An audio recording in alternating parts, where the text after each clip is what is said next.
June Jones been around the NFL quite a bit. He's been around the block in every way that you can be, and he says he believes Manziel will return to the National Football League and that it will take 2 years. The commitment is that long in Canada, so Manziel is up there. He'll play there for 2 years, and June Jones is projecting that Johnny Manziel is going to be an NFL quarterback, and I keep saying I want to do a feature called Say Something and Duck, because I just said that, and I'm looking at you and I want to duck. I like the positive energy, speak it into existence and all that. I just don't see that happening at all. And look, he's giving the guy hope, I guess, or giving Johnny Manziel fans hope, but I don't see it happening. I was really fortunate to be able to play professional sports, and Johnny Manziel was too. There's a reason why he's not in the NFL.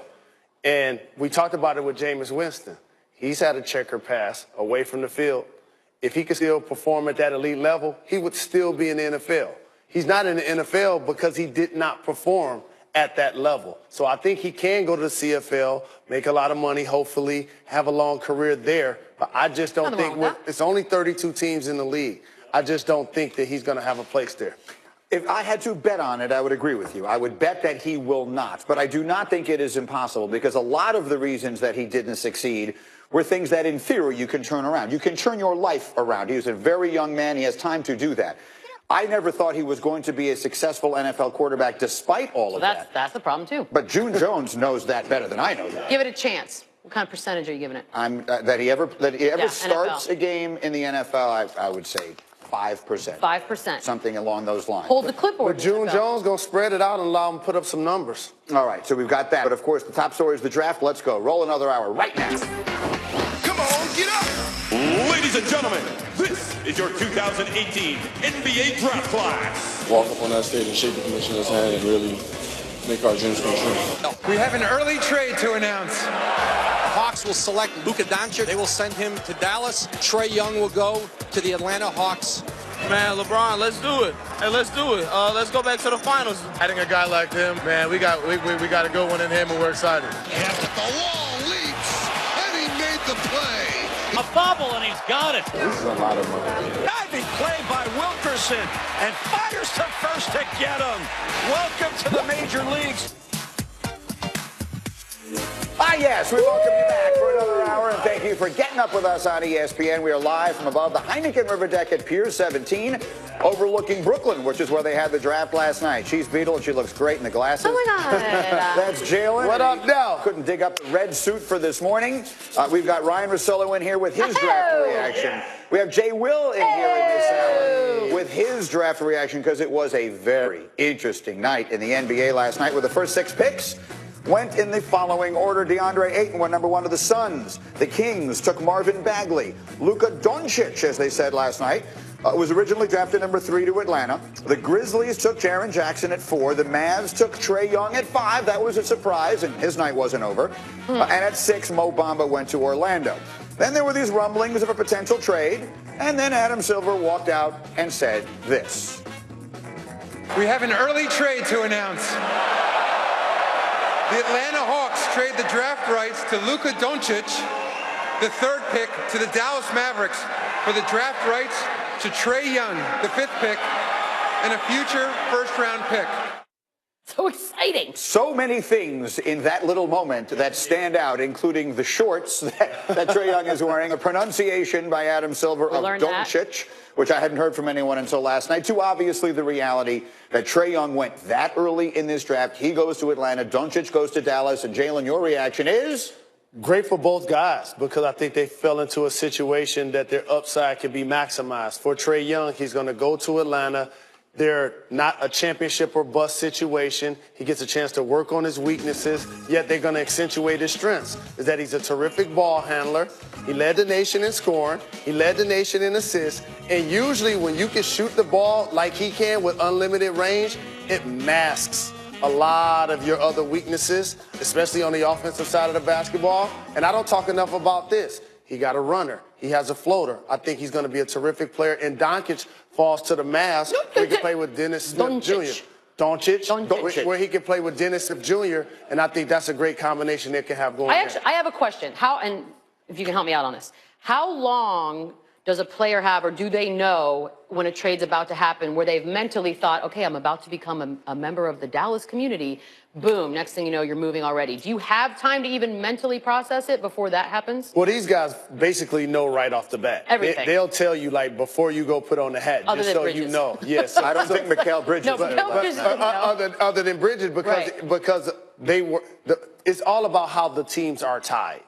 And so for Bridges, initially, where they got picked, and then when they got announced, it was so very different as it was pronounced. But one was third and one was fifth in this case, so they knew. To go back to my personal take on it, listen, I think Trae Young has a chance to be a terrific player, and I hope that he is. But he goes to a situation where that's a bad team. He's expected to be the star of that team immediately. So that's a lot of pressure on a very young basketball player.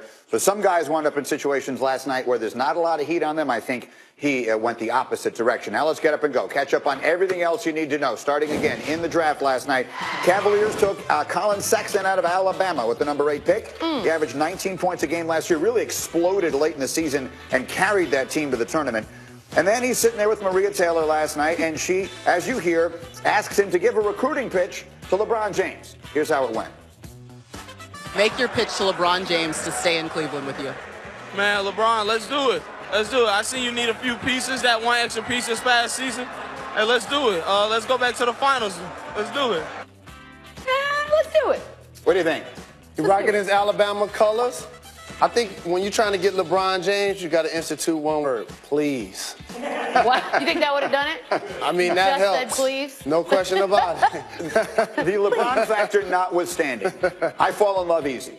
I love this kid. I think he is going to be a terrific NBA player. I think he has got a nasty streak to him in all of the best possible ways. He has his NBA body right now. If he develops a little more of an offensive game, I think he is going to be a great NBA player. So it's great when you can find a player that's multifaceted, but usually you like one attribute that can be your calling card. For him, it's going to be his athleticism, his toughness, and for Trae Young, it's going to be his ability to shoot. There's still opportunity for them to have great careers. Unfortunately, what everyone knew about Michael Porter Jr. was the injury history. And as a consequence, he fell all the way to the last pick in the lottery, which is number 14 to Denver. But if you're just joining us, Jalen, you have been making an excellent point all morning long that sometimes the circumstances work out really well in unexpected ways. This might be the best thing that could have happened to Porter. Because we live in a society where we only think that the greatest player, like a Michael Jordan, wins championships alone. Look at the Boston Celtics. They picked third back-to-back years. Jaylen Brown and Tatum. They eased into those situations, and now they sprouted to become players. That's exactly the situation he's going to in Denver, a team that was knocking on the playoff door without him. Now if he can live up to his potential, they become one of the better teams in the West. Well, he wore baby blue last night. It is, of course, a long-standing tradition for the NBA prospects to put their best fashion feet forward.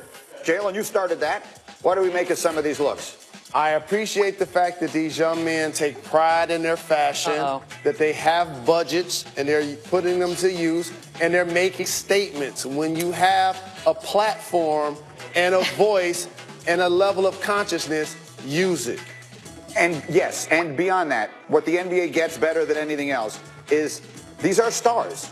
They're creating stars, and people are interested in things about them. People pay attention to what celebrities wear and all of that. It's fun. I happen not to be interested in it, but I know a lot of people are, and the NBA Whatever, gets you that. love fashion. You are more into shoes than anyone I know. Look at that blazer you wearing today. Stop lying to America, with that pocket square matching the shirt. Fashion. Well, my shoe game is fire, but that's neither here nor there. Okay, serious story.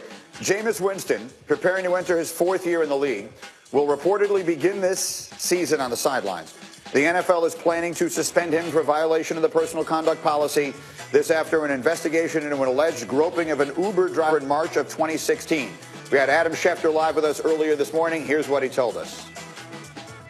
There have been ongoing discussions in recent days and weeks between the two sides trying to figure out what the proper discipline is in this particular case. And I think all sides agree that there should be something that's done, which is why I think ultimately when the NFL does hand down its suspension, which could come down as early as today, my sense is that Jameis Winston is going to accept it and not appeal it because the discussions have already occurred, I think, to lower the number of games that the league was preparing to give him already.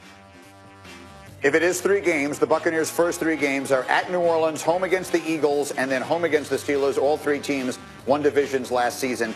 This is one of those stories, of course, that has 2 totally separate and disparate sides to it. There's the football piece of this, which is of interest to football fans, and then there is obviously a much larger story at play here that is really only peripherally about football. Look, sorry, Buccaneers fans, but you knew exactly what kind of human you were getting the day you chose him. This is not like, oh, wow, this came out of nowhere character-wise. No, this is a guy who came into the league on the heels of a sexual assault allegation that was handled so poorly that they ended up having to make a documentary about it because they protected their star football player for so long in that school. So, yeah, I have zero sympathy for anybody other than the woman on the receiving end of the groping in this story. Buccaneers knew who they were getting. Jameis Winston is who he is, and fans of him have known the entire time. And in the era, and now that we're talking about the NBA draft, and I'm glad you alluded to it, when you're picking players, character clearly becomes one of those things that you take into tow when you decide to draft someone. And when you miss 3 games, like he's going to miss, this is going to cripple their season. You just said their schedule. You start 0-3 in the NFL, you're usually not going to make the playoffs. So to your point, when you invest in somebody that's really talented but has character issues, it can ruin a season. We saw Ezekiel Elliott do it with the Cowboys last year. It's probably going to happen with Tampa Bay this year. There is a lot to be said about this, and certainly there will be much, much more time to do it. Meanwhile, as we got a terrific guest coming in studio in this hour to talk about the draft, I want to give you a quick Meanwhile on Planet Earth, and it is the hashtag Philly Wants LeBron campaign. Here we go. It continued in New York last night for draft night. How'd they do it? They flew it. They flew over the Big Apple with signs such as hashtag 23 plus Liberty Bell equals GOAT. Those are good signs. Hashtag strive for GOATness. Hashtag Philly Wants LeBron. Strive for GOATness? Which of those do you like the best? Not strive for GOATness. Strive for GOATness. I'm not mad at him. If you're LeBron James, are you more influenced by those things flying overhead or by Colin Sexton last night? Neither. Neither one of those? Come on. Neither. You don't think a guy like him is making a life decision based upon those factors? No, because it's what I said. He's in his 16th year. Colin Sexton is a rookie. Okay, the best players in Philly are basically within 3 or 4 years of their career. You're not making a sweeping judgment to go necessarily run with some young Strive folks. for GOATness is pretty good. I love the pitch. I agree. All right, coming up, DeAndre Ayton. He went #1 overall, and he is by no means lacking in confidence. But will teaming up with Devin Booker mean they've got the new Shaq and Kobe in Phoenix? Come on, man. I actually said Shaq and Penny, but I don't mind it being piggybacked though. Guess who's on his way in here? Ryan Russillo with his take on this.